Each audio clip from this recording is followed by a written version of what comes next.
This AskReddit user asks, what the fastest way you've seen someone ruin their life? I knew this guy in my 20s. He was kind of new to our little group. He brought this girl around. She was trying to FK everybody. I didn't know him that well. But I tried to tell him about her. He didn't believe me and took her side. We stopped talking. When she was trying to FK me one night, she told me he had a premature EN problem and he was really lame in bed. She specified she really needed some good DK because he seriously only lasts like a minute. I wasn't interested in her and politely declined. Anyway, I didn't actually see it. But a few months later, I heard he got her pregnant. The fastest I know of someone ruining their life was about a minute. Hey, there's a good chance it was someone else who got her pregnant. Okay. An upvote because I did not see that last line coming. Probably because it was blink and you'll miss it. So, was it actually his kid? My cousin was 42 when our family learned that he was going to die. He had cirrhosis from drinking. He also had 2 little girls. He had an alcohol problem for a while, and had been warned before to stop by doctors. After we all learned the truth, he died about 2 weeks later. He lost his appetite. He forgot who he was and who we were. It's unreal watching someone so young go that way. So from our perspective, his life was ruined in 2 weeks. He was a vet and a police officer. He had the biggest, longest funeral procession full of police cars I've ever witnessed in my life. I named my son after him when he was born 1 month later. Rip Warren Miller. I had an acquaintance who was pretty successful. Early 30s. Good job. Home owner. Etc. His next-door neighbors had custody of their niece, a 16-year-old cheerleader who was home alone all the time. They struck up a friendship. Need I say more? Actually, yes. The cops stop him randomly with her in the passenger seat. They ID her since she looks young. Call her guardians, who deny that he has permission to take her anywhere. Here's the thing. They had crossed a county line. Boom. Kidnapping charge. They break him in interrogation and he admits to SX. Boom. Statutory rape charges. They convince him to unlock his phone and find her nudes in his inbox. Boom. Child PY charges. Boom goes the cell door. Friend. Hey dude. I've been thinking about getting into Warhammer 40k. Another innocent soul lost. And another comrade gained. I have no desire to play the game, but I can't get enough of the world building. It's SUFG expansive and keeps on going. I work at a shelter. We had this one kid living with us. His parents abandoned him when he was 6.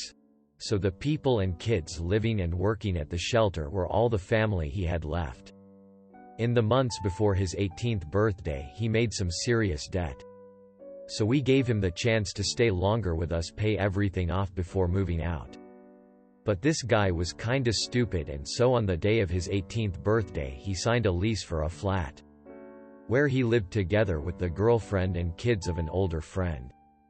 Against all of our advice. At least he got a caretaker for his finances. So we thought things might eventually turn out okay. But we were wrong. He ignored caretaker's calls, threw a party where he gave strong alcohol to minors and got kicked out eventually. Then he lost his job. Then the friend who took him in after said party kicked him out. And he is still in debt without work or a home. Just because he thought he was smart and didn't want to live under our rules once he turned 18. Woe to the stupid that believe they're smart. How was he able to get in debt before turning 18? Without student loans. Anyway. This one is a bit more tragic, I say. There was this guy the first New Year's ago. By all accounts, doing pretty well for himself. Job, girlfriend, house, nice little sports car. The whole shebang. Well, one evening he is out for a drive on a country road and he is speeding. Car goes into the dirt next to the road and he tries to correct, which unfortunately fails. Car goes into a field. Flips over and he was not wearing a seatbelt. He didn't make it. All happened within a span of a few seconds. My stupid ex-girlfriend, in an effort to pay back a loan shark, maced the opening manager of a Blockbuster and stole the bank deposit bags. Then, she went and picked up her niece and nephews, all under age 8, and causally drove around with them. She got felony stopped on a major roadway. Her photo was on the top stories at 10, led into that evening's NAWA. This happened during the NBA Finals that year. I think it was during Games 6 or 7. So huge viewing audience. Oh. She was daily recognized and apprehended because her best friend was store manager of that Blockbuster and she was there all the time. And she had dripped off an application the day before. She spent the next 3 years in a women's prison. I'm my own perfect example for this. Started abusing meth and hanging with all the wrong people. Within 3 months I wrecked my car. Lost my home. My relationship went up in flames and I caught some misdemeanors and felonies when I had only ever had speeding tickets before then. Now I'm on probation for the next several years or until I can pay off the thousands I owe the court. Stuck living with my parents at 34. Single, jobless, and struggling massively with anxiety and depression. Yay bad choices. Yay consequences. My boyfriend used meth for many years. He's been clean for 5. You aren't meth. You aren't the person that did those things. At least, you won't be while you stay clean. Keep going. You can do it. Thank you so much. Living with your parents to get through a bad spot in your life is never a reason to feel bad about yourself. I didn't do drugs and have been through it for a variety of other reasons. It's hard to feel it now, but I hope you eventually see it as a positive. Not everyone has someone to help them in those low spots. I hope things get better. Getting busted having an affair is usually a quick road to ruin. Any alcoholic that won't get help. A friend brought some vodka in a water bottle to school. Someone that hung nebulously around our group that most of us didn't like snitched on her. The school had a really hardline stance on drugs, alcohol in school, so it was an immediate expulsion pretty late into her high school career. Not sure what happened to her, but I imagine if a teen has a drinking problem, expelling them from school wouldn't really be the best way to address it. Vodka in a water bottle is pretty tame to me. If it was habitual, that's another thing. But I can't pretend that we didn't go get Slurpees and chuck an ounce or two in there once in a while during the summer months when I was in school. My ex cheated on me with a mentally unstable woman. He lied about working late one night to go hook up with her. She got mad at him and punished him by filing false rape charges. He was pulled over and hauled to jail 2 blocks from her apartment complex. He was locked up in the sex offender unit of one of the worst county jails in the country over Christmas. The case never went to trial. The grand jury no-billed him for lack of evidence of a crime. But he ended up losing me. Losing his affair partner. Losing his main job. Losing his volunteer work. Losing his side job. Losing his savings account. Ruining his credit. Losing visitation with his daughters from a previous relationship. Losing his car. Losing most of his friends. Losing several family relationships. And wound up living with his mom. He also still has the arrest record because he can't afford to have it expunged. So it shows up on every background check. It was like 4 hours between the time he called me to say he was working late and when the cops pulled him over and arrested him. In 4 hours he completely destroyed his life. While the guy is an ass. I do feel he doesn't deserve to have that arrest on his record anymore. There shouldn't be a fee to expunge an arrest for a charge that got dismissed. He really didn't deserve all that. Yeah. His affair partner should have faced legal and financial consequences for filing the false report. That's unacceptable. I had a friend years back. Always kind of an odd guy. But he had a good heart. Anyway. One day, I was hanging out with him and a few other friends, and he told us he was going to get a tattoo tomorrow and had this super cool idea. But he wouldn't tell us what it was because he wanted it to be a surprise. We saw him about a week later. He had tattooed 3/4 of his face green. Like, no design or anything. Just solid dark forest green. Basically, he just left the top right quarter of his face normal and the rest was all green. He had been immediately fired from his job the day after getting the tattoo. I kind of lost touch with him shortly after that, since he moved to another city. I'd heard he wound up living in his car. No idea why he did what he did.